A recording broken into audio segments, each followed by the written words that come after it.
that's how you set up a half-gallon Betta tank. You know, you got your filter. Don't worry about the murkiness. Betta like it very, very dirty, contrary to popular belief. We do have a lid for this thing. A nice little lid. Doesn't quite fit with the filter, but that's okay. Just remember, you need a filter. Don't worry about a heat pad or heat source of any kind. That's fine. And we're about to stick our Betta fish in here, and he is going to be, he is going to be so happy. I'm sorry, I just got him. I'm so excited. Hey you guys, and welcome to my first video. Welcome to my channel, I guess. I'm just kidding, by the way. I'm not going to stick a Betta fish in here. Honestly, this is like the third time I'm making this video, and the third time I am filling up this little fish tank. So, well, that's what you want to call it. So that's why the water is actually dirty. It didn't come from an actual tank or anything. I do have a Betta in real life. It is a female. It is a koi female plakat. It's red, white, blue. You know, 4th of July, why not? And he is currently in a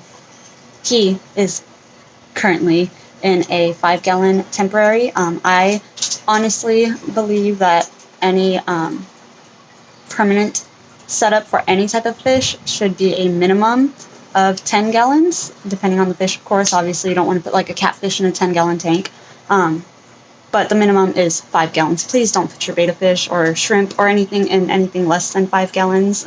That's just really cruel to do. I did, however, pick up these half-gallon Betta tanks for a very specific reason, and I am going to show you guys how to make a half-gallon Betta tank work for something that's alive. Obviously not a fish, but it's not going to be for plants. It's not going to be for like your decor DIY things that you see on YouTube a lot. It's going to be something that is feasible for an actual living, breathing thing to live in. So let's get to it. So before we actually begin, I'm going to toss this nasty water back where I got it from, which is an empty 10-gallon tank, just because I live in a 2-story house, and we do have an animal room, like a room dedicated to animals. You know, people have reptile rooms.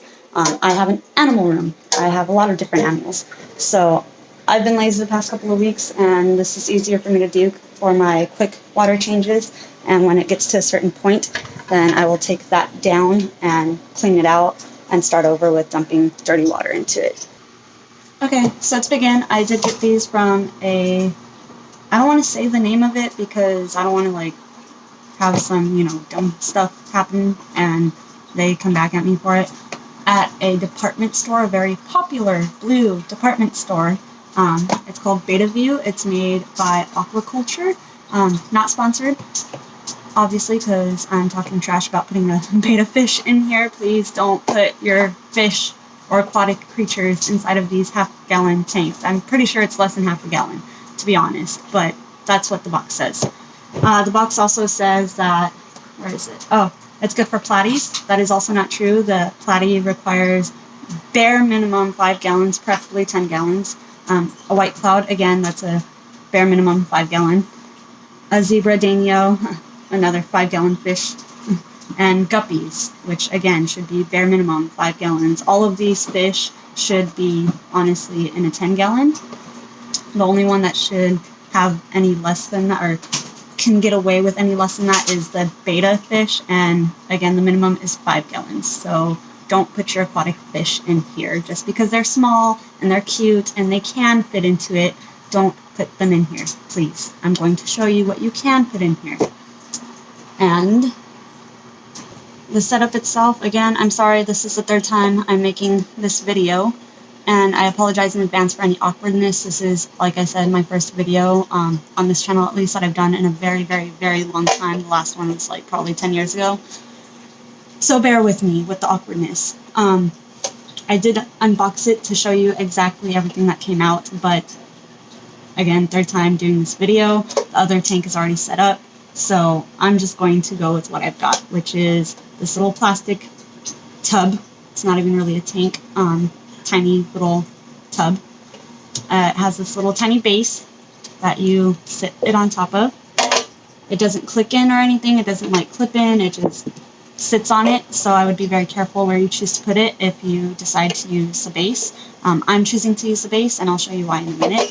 And then it comes with this top with nowhere to put a filter in or a heat source in, which most Betta tanks do require. My Betta tank does not require it because the animal room gets keeps the water warm enough with the room temperature. I still have one in there anyway on a thermostat just in case it does drop for some reason. And a filter. They do need a filter. I mean, unless you have a fully planted tank, which is a whole other thing. But for now, for the sake of argument, we'll say your Betta fish needs a heat source and it needs a filter. Okay, so don't put your Betta fish in here. And then it comes with Betta food. So my end product is going to look something like this.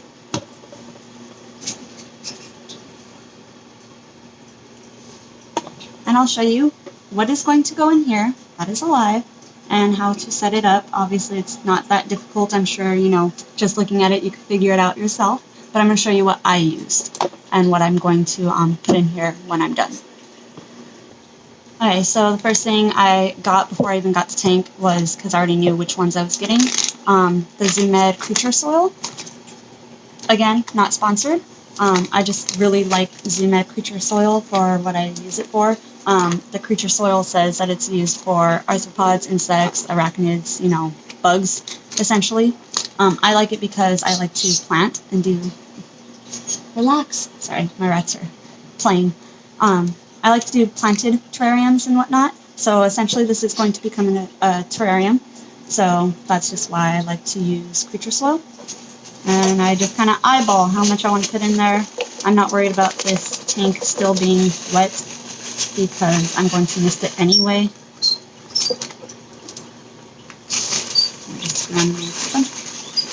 Whatever looks good. I mean, ideally an inch. It's probably going to be less than that, but I'm not too worried about it. And you'll see why again in a minute. And then I got this little fish decor. Very small, probably something I would use for my shrimp. I do have shrimp, I have ghost shrimp. And that's pretty much all that I own that would probably like this, other than what I'm going to use it for today. Stick it in. Obviously I have the tank. And I'm good to go for what I want to put inside of this, which I'll show you in a minute. Okay, so I suppose to you guys it's less than a minute, like less than even a second. But for me it was a bit of time. I had to go and grab what I'm going to put inside of my new little terrariums. And it's these little guys. So both of these are slings, and for anyone who doesn't know what a sling is or what it means, it just means a baby spider, or in this case, baby tarantulas. I don't know how big these are going to get. Well, I do know how big they're going to get as adults. I don't know when their next molt is going to be. One of them has been showing signs of molting for this one for like a month now, and it still hasn't. I keep an eye on it. Humidity is good, you know, the living situation for it is good. I don't know why it's not molting, but my bird eater too took about 2 months before it actually molted, and that was with showing signs of wanting to molt, and everything was fine with that too. So this is a baby black and white Brazilian tarantula, and then this one is a baby just Brazilian black. So I don't know if they're male or female yet. Again, this is not something that anything can live in permanently for the rest of its life, but they do make good grow-out tanks, I believe. In my opinion, they do. So that's what I'm going to use for these guys. I don't know if they're male or female yet, so they don't have names yet. I want to be 100% positive that they are the sexes that I think they are, which so far I believe they're both female. Fingers crossed that they're both female. But again, I just want to make 100% sure before I give them some girly name or something. So that's what's going to go in here. And I did decide to keep the base on because I plan to put a heat mat underneath on one side, a very small one, and I don't want it touching the bottom of the plastic and melting it, or, you know, disforming it or compromising its structure in any way, since I do have tarantulas in here. My slings are big enough now, finally, that they cannot fit through these little slots on the top of the tank, Tupperware, whatever you want to call it. So this is why I'm deciding to do it now. I have waited, you guys, literally like 3 months, longer than that, to do this video and to put them inside of this. I've been so excited, and now that they're finally big enough, I can go ahead and do it because both of them have outgrown their little spaces. And I will show you, I'm not going to show you pulling them out and putting them in because this one likes to hide and the other one is still kind of skittish and relatively quick. So I'm just going to go ahead, put them in, and then show you guys afterward what it comes out looking like. Okay, so here's the first one. This is my Brazilian black and white sling. I don't know if it's going to focus. Come on, focus. Yeah, I don't think it's going to focus, you guys. I'm sorry. I'll try to get a better shot some other time. But she is probably about an inch and a half now, about, give or take. I did leave an older piece of her decor in there because it has her webs all over it, and from my experience, they tend to acclimate a lot better to new surroundings when they have an older piece of their web in there. Why, I don't know. So this is just kind of how I'm going to sit her for now. So you can see she's all the way in the back right here. And she has her little hide spot with the rock, and then she has her webbing. So there's number one. Number two came in this little box. It has a little part that opens so you can feed it and everything. It has cross ventilation, nothing on top. And it came fully set up like that, which is really nice. Not a lot of breeders will do that for you, that in my area at least. So that was really nice. However, like I said, hopefully she has outgrown it, so it's time to put her in something new. They do make things, enclosures for tarantulas specifically. I have a couple of them. They're too big for these guys though, the ones that I have on hand. And I've also found that the ones for the slings aren't expensive, but if you're going to be going through tarantulas quickly, then it's worth it. Like if you have a lot of them, if you're a big collector. Right now I only have 4 tarantulas and 4 spiders. So for me, it doesn't make sense for me to get one when I know I'm going to have to upgrade it soon. If I decide to get more in the future, then it's something I would definitely purchase. For now, something like what I'm doing works just fine. So that's just me and what I decide to do. If you have the funds, if you want to, for your baby tarantula, get it a tarantula enclosure, sling enclosure, then by all means, you do you. This is just something that fits me and my life at the moment. Okay, you guys, so I can rarely ever get this one on camera. It's very camera shy. It's great with people, but it's camera shy. So since I have it right now, I want to show you.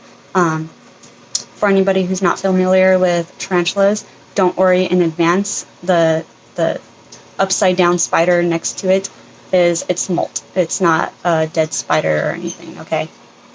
So let's see if we can get a shot. Oh no, is it not going to focus? Focus. Oh man, you guys, I don't think it's going to focus. Okay, well, if you guys want a good picture of her, then we'll go ahead and follow on Instagram, Scales and Fangs. It's scales with a Z, _and_ fangs with a Z. And it's the and, not the symbol for and. It is scales with a Z, _and_ fangs with a Z. I'll try to put it in the description below as well. Let me get this guy into her enclosure because I'm pretty sure I'm testing the time frame I have with her right now before she just bolts out. Okay, so with her enclosure, I know this video is getting relatively long for what it was. I didn't mean for it to get this long, but I just want to show you right now. She was a lot harder to get out, so pretty much her entire old enclosure is in here. I'm sorry for the weird angle. All this excess dirt was in her old enclosure, and now it's in her new one just because she wanted to kind of show me that she wasn't having it today, so I didn't want to push it for much longer, and I just kind of slid her right in, and whatever went, went. And there you go. So that is how you can make a half-gallon fish tank, Betta tank, work. Again, this isn't something that's going to be permanent. It's just something for them to grow out in. Once they are big enough, then I'll probably have them something like I have my bird eater in, my salmon pink bird eater, which is a very, when it comes to fish tank size, then I'd say probably about a 5-gallon short.